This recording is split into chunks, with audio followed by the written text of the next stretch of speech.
तो आपका स्वागत है हमारे YouTube चैनल पर। सभी के मंगल की कामना करते हुए, जैसा कि हम ईश्वर कृष्ण जी द्वारा रचित जो सांख्य कारिका है वह हम श्रवण कर रहे हैं महाराज जी के श्री मुख से। आइए पुनः सभी के मंगल की कामना करते हुए आगे श्रवण करें।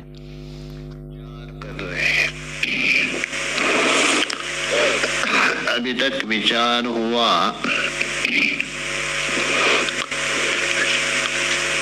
जो व्यक्त है उसमें महत्त्व का लक्षण और उसका विभाजन भी बता दिया 8 प्रकार का कर। उसके बाद अहंकार का क्या स्वरूप है, लक्षण, ये भी बता दिया। वो जो अहंकार एक होने पर भी गुणों के तारतम्य से, गुणों के वैषम्यता से वैकृत भूतादि तेजस कहा दिया, 4 किया था। आगे जो इंद्रियों का जो वृत्ति है ये भी हो गया था ना हम 28।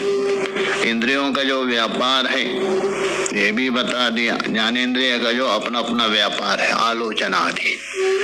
कर्मेंद्रिय का भी व्यापार ये बता दिया 28वें कारिका में। आगे जो बता रहे देखिए, ये जो अंतःकरण आदि है ना, उसको लेके यहाँ बताने जा रहे हैं। यद्यपि बुद्धि और आपका मन और अहंकार, बुद्धि अहंकार आदि बता दिया था। आगे इन सबको मिला करके इनको बताने जा रहे हैं। देखिए, उनका जो लक्षण है वही उनका व्यापार बनेगा, कोई अलग नहीं है। जो लक्षण है वही व्यापार है, व्यापार है वही लक्षण है। जैसे मन का व्यापार क्या है, संकल्प, वही लक्षण हो जाएगा। बुद्धि का व्यापार क्या है, बस वही उसका लक्षण बनेगा। जो जिसका व्यापार है, अथवा वृत्ति कहिए, व्यापार कहिए, वृत्ति कहिए, वही उसका लक्षण है। जो लक्षण है उसकी वृत्ति है, उसको बताने जा रहे कार्य करने के। थोड़ा सा भूमिका देखिए। अधुना बुद्धि अहंकारा मनसाम उच्यते। अधुना इस प्रकार महत्त्व है, अहंकार है, इंद्रिय आदि का निरूपण किया है ना। ये निरूपण करने के बाद अब बुद्धि है, अहंकार है, मन है, इनका व्यापार और लक्षण कहे जा रहे हैं। इनका व्यापार क्या है और लक्षण क्या है? क्या व्यापार और लक्षण भिन्न भिन्न है अथवा एक है, ये बताने जा रहे हैं। कार्य का देखिए। स्वलक्षण्य वृत्तित्रयस्य सैषा भवत्यसमान्या सामान्यकरण वृत्तिः प्राणाद्य वायवा पंच। स्वलक्षण्य, स्वलक्षण्य बोल दो अपना अपना लक्षण, अपना अपना जो लक्षण है। बुद्धि का लक्षण किया था निश्चयात्मिका, मन का लक्षण किया संकल्पात्मिका, और अहंकार का लक्षण किया था अभिमान करके, पीछे बताया था ना। तो उसी को बता रहे स्वलक्षण्य, अपना अपना लक्षण ही। त्रयस्य वृत्ति सैषा असामान्य त्रयस्य वृत्ति भवति। जो स्वलक्षण है त्रयस्य, वो वृत्ति ये असामान्य भवति, अर्थात असामान्य का मतलब असाधारण होता है। ये तीनों का जो लक्षण है, तीनों का जो लक्षण है वही उसका असामान्य का मतलब असाधारण वृत्ति है, व्यापार है। दो प्रकार का व्यापार होता है ना, एक साधारण व्यापार, एक असाधारण। कारण भी दो होता है, एक साधारण कारण, एक असाधारण कारण। सभी के प्रति होता है, सामान्य कहिए, साधारण कहिए, विशेष के प्रति होता है असाधारण। इसको बोल रहे हैं असामान्य। असामान्य का मतलब है असाधारण वृत्ति ही उसका व्यापार है। कहने का मतलब इन तीनों का, इनका मन, बुद्धि, अहंकार, इनका जो वृत्ति है मतलब व्यापार, वही अथवा उनका लक्षण है, वही उनका असाधारण क्या है, व्यापार है अथवा असाधारण लक्षण है। प्राणाद्या वायवा पंच सामान्य करण वृत्ति। अच्छा, इन इंद्रियों का सामान्य वृत्ति हो गया, असाधारण वृत्ति हो गया, अपना अपना लक्षण, अपना अपना जो लक्षण है वो इंद्रियों का असाधारण वृत्ति हो गई, मतलब असाधारण व्यापार। तो इनका साधारण व्यापार क्या है, दो होता है ना, तो बता रहे प्राणाद्या वायवा पंच। प्राणादि पांच वायु है, इन सभी करणों को प्राणादि वायु मतलब प्राणादि वायु में होने वाली जो क्रिया, प्राणादि वायु नहीं लेना, उसमें जो स्पंदन होता है क्रिया, प्राणादि वायु। दृष्टांत देंगे, जैसे पिंजड़ा है, पिंजड़ा तो पिंजड़ा अलग है और पिंजड़ा में पक्षी है। पिंजड़े में रहने वाले पक्षी क्या करते, पिंजड़े में हिलाते, कंपन करते, क्रिया होती। तो वैसे ही प्राणादि में जो स्पंदनात्मक जो क्रिया हो रहा है, ऊपर नीचे जा रहे हैं ना प्राण, वो जो क्रिया है किसकी है, करणों की सामान्य है। प्राणादि नहीं लेना, प्राणादि में प्राण अलग है, प्राण में होने वाली क्रिया अलग है, पिंजड़ा अलग है, पिंजड़े में होने वाली क्रिया अलग। अच्छा, पिंजड़े में जो क्रिया हो रही है किसके द्वारा, उसमें रखी हुई चिड़िया है ना, उनके द्वारा।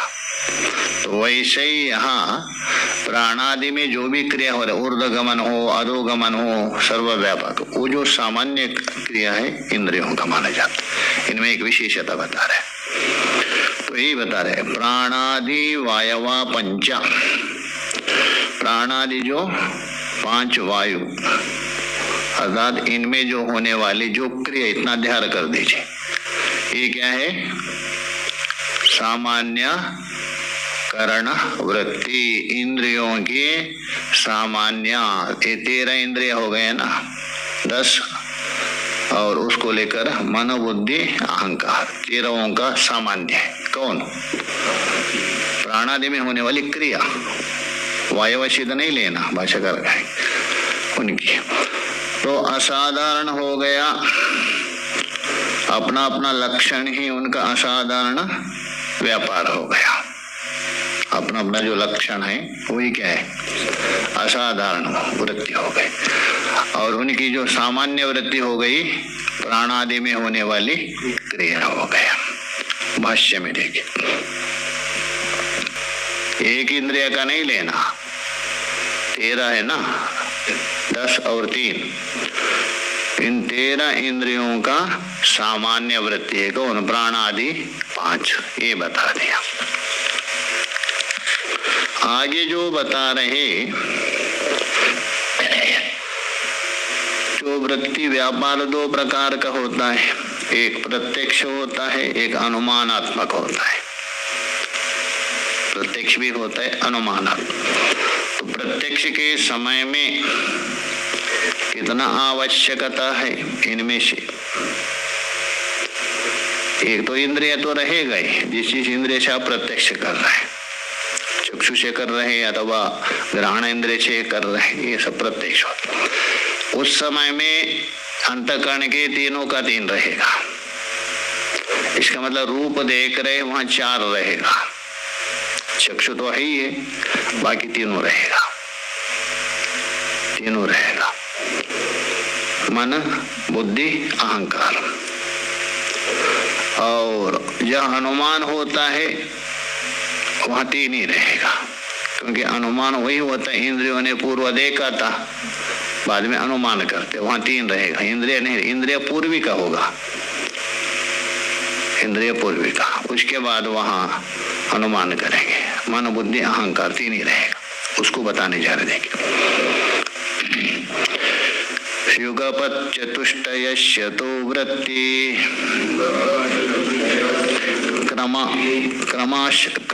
क्रमश्चातस्य निर्दिष्टा दृष्टे तथाप्यदृष्टा त्रयस्या तत्पूर्विका वृत्तिः। युगपद चतुष्टयस्य तु वृत्ति, तो यहाँ बता रहे वहां लेना, दृष्टे दृष्टे वहां से लेना। दृष्टि का मतलब है प्रत्यक्ष, नीचे कार्य का हो गया, नीचे में है ना दृष्टि, तो दृष्टि मतलब प्रत्यक्ष। युगपद चतुष्टयस्य युग वृत्ति, अर्थात चतुष्टयस्य वृत्ति, चारों की वृत्ति एक साथ होती, चारों की एक साथ मतलब क्रम से चारों वृत्ति आवश्यकता। दृष्ट में, प्रत्यक्ष में कोई भी, चाहे तो रूप का प्रत्यक्ष करना हो, गंध का करना हो, रस का करना हो, कोई भी शब्द का करना हो, तो उन जो प्रत्यक्ष में ये जो चारों का वृत्ति है, व्यापार एक साथ होता है। क्रमशः तस्य निर्दिष्टा। अच्छा, आपने कहा जो प्रत्यक्ष विषय है कौन, घटपट आदि, उनको देखने के लिए मन बुद्धि अहंकार और इंद्रिया, जिस इंद्रिय से ग्रहण कर रहे वो तो रहेगा ही ना। जिस इंद्रिय से आप ग्रहण करेगा उसके बिना होगा ही नहीं, वो तो रहेगा ही। तो ये जो एक साथ व्यापार होता है, और तस्य क्रमशः निर्दिष्ट, और उनका क्रम भी व्यापार कहा दिया। एक साथ भी होता है यदा कदा, और यदा कदा क्या है, अधिक से अधिक क्रम से होता है, और यदा कदा एक साथ होता है। जैसे मान लीजिए आपके हाथ में कोई है, आप ले तो 5 वस्तु, क्रम से भी फेंक सकते हैं, एक साथ भी फेंक सकते हैं। वैसे ही यहाँ एक साथ भी उपस्थित हो सकता है, और यदा कदा क्रम से भी होगा। हाँ, क्रम से यदि उपलब्ध हो तो, जैसा मान लिया आपने देखा जाते समय जंगल में, देखा किससे, आंख से, उसके बाद आपको संशय हो गया, अरे वो पुरुष है अथवा स्थाणु है, किसने काम किया, मन आ गया क्या, नहीं मन आ गया। उसके बाद आपने निश्चय किया, नहीं नहीं ये तो स्थाणु है, बुद्धि आ गई। उसके बाद नहीं स्थाणु ही है, अभिमान करने लगा, अहंकार आ गया, ये क्रम से आ गया। नेत्र मन बुद्धि अहंकार क्रम से आ गया। यदा कदा एक साथ आ जाएगा, किस किसी विषय में एक ही साथ। सीधा घट को देख, अयम घटा, चारों आ गया, अयम घटा हम जाना, हमें एक साथ आ गया। आंख से देखा, मन भी उसी समय, बुद्धि भी उसी समय, और अहंकार एक साथ आ गया, दोनों देखा जाता है। तो इसलिए यहां से लेना, दृष्टि युगपत् चतुष्टयस्य वृत्ति क्रमशः तस्य निर्दिष्टा, क्रम से उसका निर्देश किया। तथा अपि अदृष्ट, अदृष्ट मतलब जो देखा नहीं है, अनुमानात्मक है, जो अनुमान होता है वहां, मतलब इंद्रियों का विषय नहीं है वहां। त्रयस्या 3 ही वृत्ति रहेगी, तत्पूर्विका वृत्ति, इंद्रिय पूर्विका तो रहेगा ही। अनुमान किससे किया था, कभी ना कभी अपने देखा है तभी अनुमान होता है, अंधा नहीं कर सकते। तो इंद्रिया पूर्विका त्रय रहेगा, पूर्व में इंद्रिया से कभी ना कभी देखा हो तभी आप अनुमान कर सकते हो, वहां 3 रहेगा, किंतु इंद्रिय पूर्विका। भाष्य में देखिए, युगपच्च चतुष्टयस्य, ऊपर आए ना, उसका व्याख्या कर रहा है। बुद्धि अहंकारा मनसाम एक एक इंद्रिय संबंधी सति, जैसे बुद्धि है अहंकार है और मन, ये सभी एक एक इंद्रियां मिलने से सब मिलते हैं, तभी चार हो जाते हैं। बुद्धि, अहंकार, मन और एक इंद्रिया हो गए, जिस इंद्रिय से आप प्रत्यक्ष कर रहे हैं। रूप का प्रत्यक्ष यदि कर रहे, इंद्रिय कौन हो गया?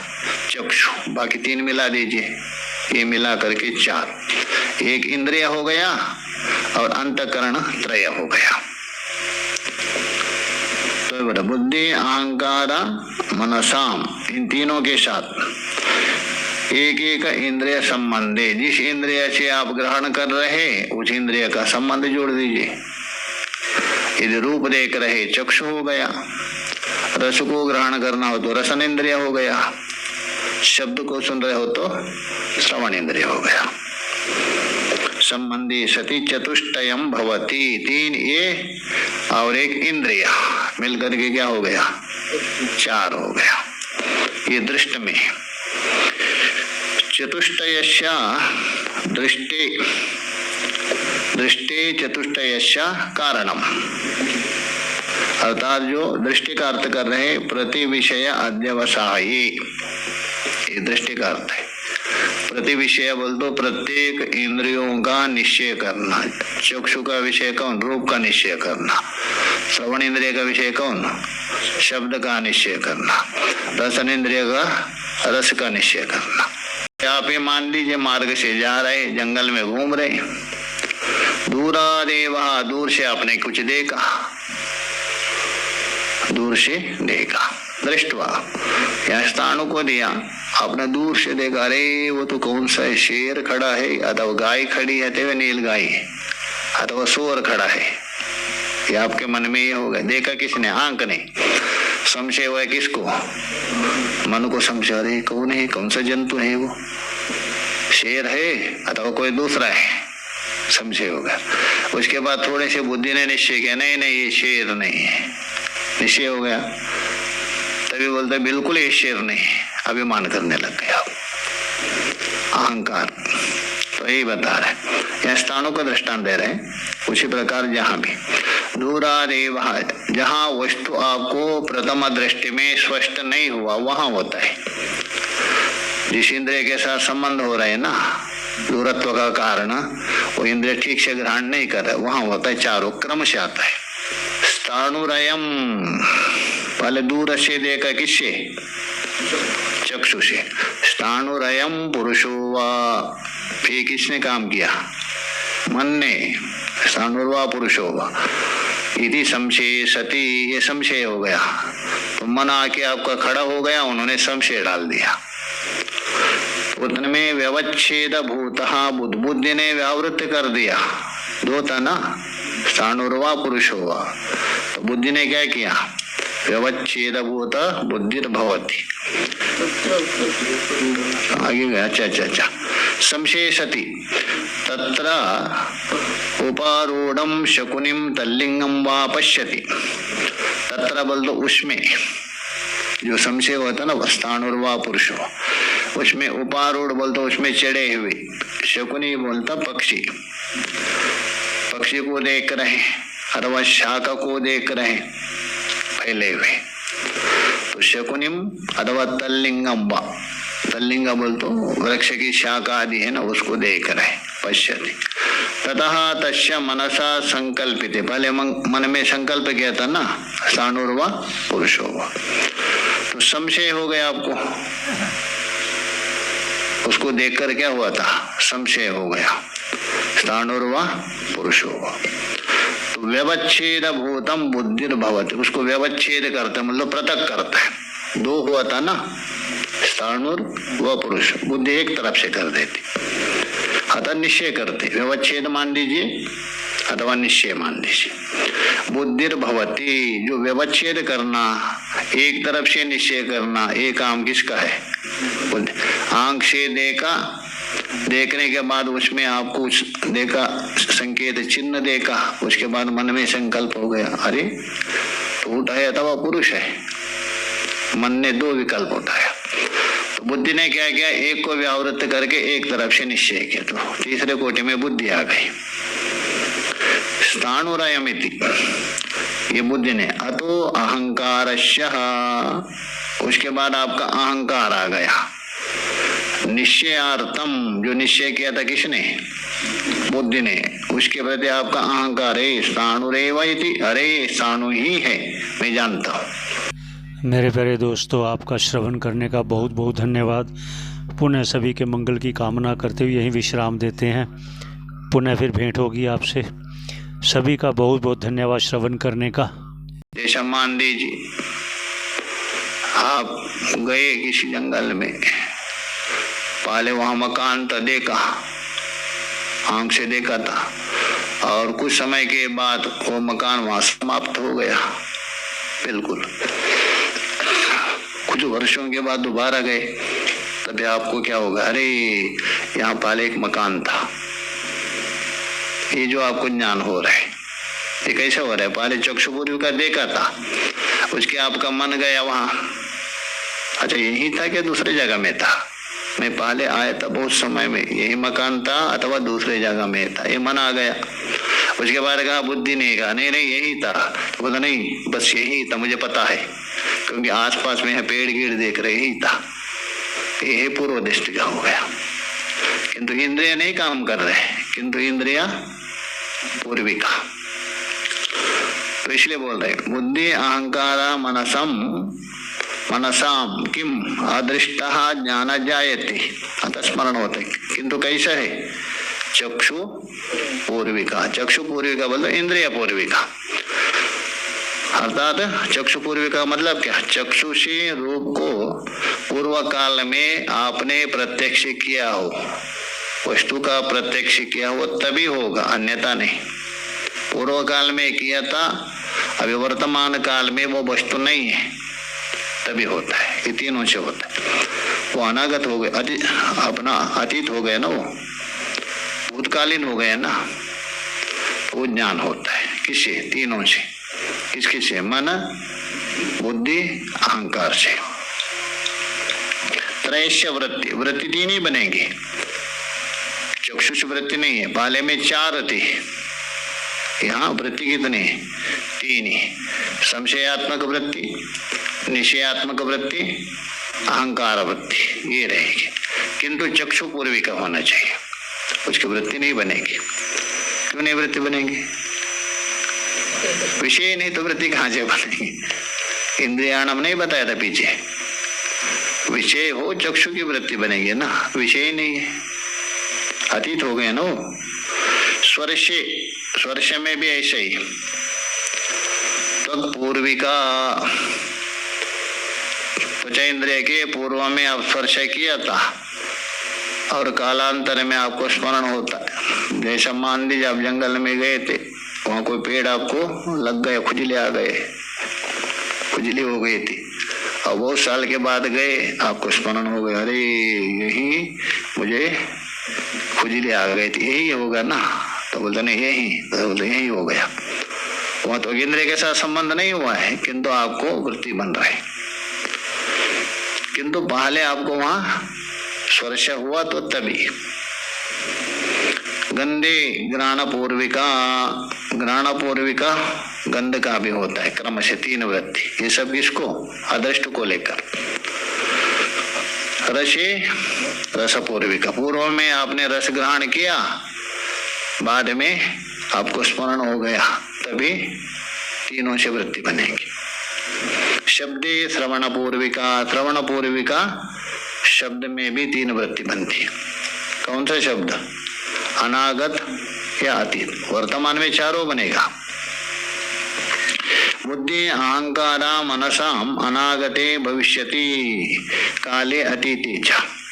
इसलिए बुद्धि अहंकार मन, ये तीनों का अनागते मतलब भविष्यति काले अतीते च, या तो अतीत काल अथवा भविष्यत काल, जहाँ इंद्रिया विषय नहीं कर रहे, या तो इंद्रिया ने पूर्व विषय किया था अथवा भावी विषय कर रहे, अनागत में विषय नहीं किया ना, करने का संभावना है, तभी जाके इन तीनों से वृत्ति बनती है। किससे?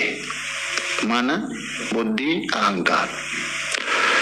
तो वर्तमान में चारों की वृत्ति बनती है, भूत और अनागत, उनमें तीनों की वृत्ति बनती। तो भविष्यति काले अतीते च तत्पूर्विका क्रमशो, किंतु इंद्रिय पूर्विका होना ही चाहिए, उसके बिना नहीं चलेगा। वृत्ति बनेगी तीन, इंद्रिय पूर्विका होनी चाहिए। वर्तमाने युगपद क्रमशश्च, वर्तमान में दोनों प्रकार बता दिया, युगपद भी होता है क्रम से। वस्तु यदि दूर में है क्रम से होगा, वस्तु यदि निकटवर्ती है एक साथ होता है। जैसे घट पड़ा है एक साथ होगा, दूर में कोई वस्तु है संशय हो गया, देखा संशय हो गया, बुद्धि ने एक तरफ से किया, उसके बाद आपने अहंकार किया, अर्थात अहम जाना भी यही है करेंगे, तो कर्म से होगा। तो ये बता दिया। उसके बाद आगे जो इंद्रियों की जो वृत्ति बनती है ना, प्रवृत्ति, इंद्रिय क्यों प्रवृत्त होती है, क्या आवश्यकता है, इसका एक ही कारण है, पुरुषार्थ है। पहले कहा दिया था ना, प्रधान का प्रयोजन क्या है, प्रधान पुरुष को क्यों देखती है, भोग और अपवर्ग के लिए। तो प्रधान से उपलक्षण इंद्रिया भी उसी का कार्य है ना, ये पुरुषार्थ, ये बताएंगे तो परसों विचार करेंगे। कल तो छुट्टी है ना, होली भी है, होली तो आज भी है कल भी। ओम पूर्णमदः पूर्णमिदं पूर्णात् पूर्णमुदच्यते पूर्णस्य पूर्णमादाय पूर्णमेवावशिष्यते। ओम शांति शांति शांति।